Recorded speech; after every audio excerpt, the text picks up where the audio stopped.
Hi everyone. Today I am going to show you how to use Merriam-Webster online. For those of you who don't know, that is the dictionary.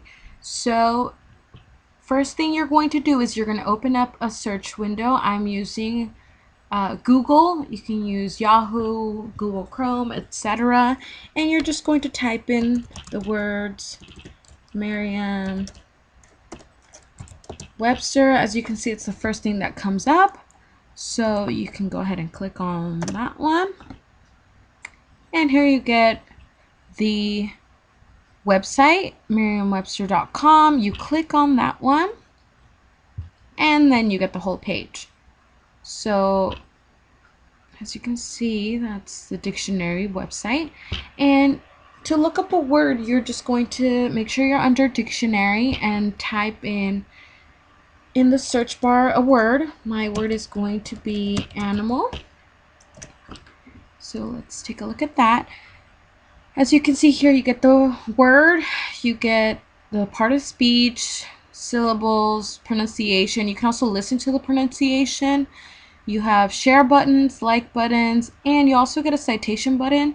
So you can cite it MLA style, APA style, or Chicago.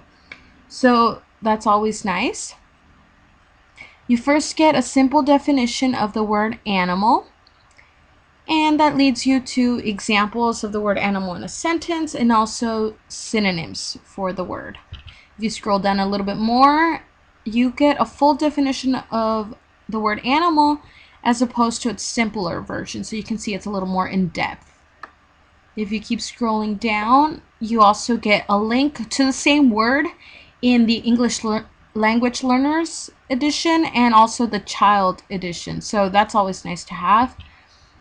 This is where it links you to the examples of the sentence. You also get a look at the origin and etymology of the word, words related to the word animal, terms that are related. If you keep scrolling down, you also get different definitions depending on the use of the word. So for example, the first one was a noun, and now we get to see it as an adjective. And you have the simple definition, full definition, just like before, and a link to the English Language Learners Dictionary. You get also examples of the sentence. You get synonym discussion, and you also get related phrases to the word that you are looking up.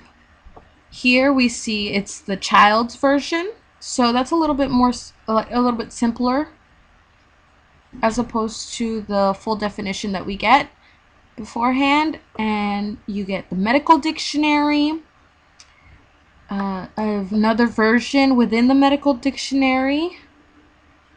And let's say that you wanted to look up not a word in the dictionary, but maybe in a thesaurus or learner's dictionary. You just go ahead and do the drop down menu and click on thesaurus, and you can look up the same word, and you will get synonyms and antonyms of the word animal. So that is pretty much it. I hope this helped. Thank you for watching.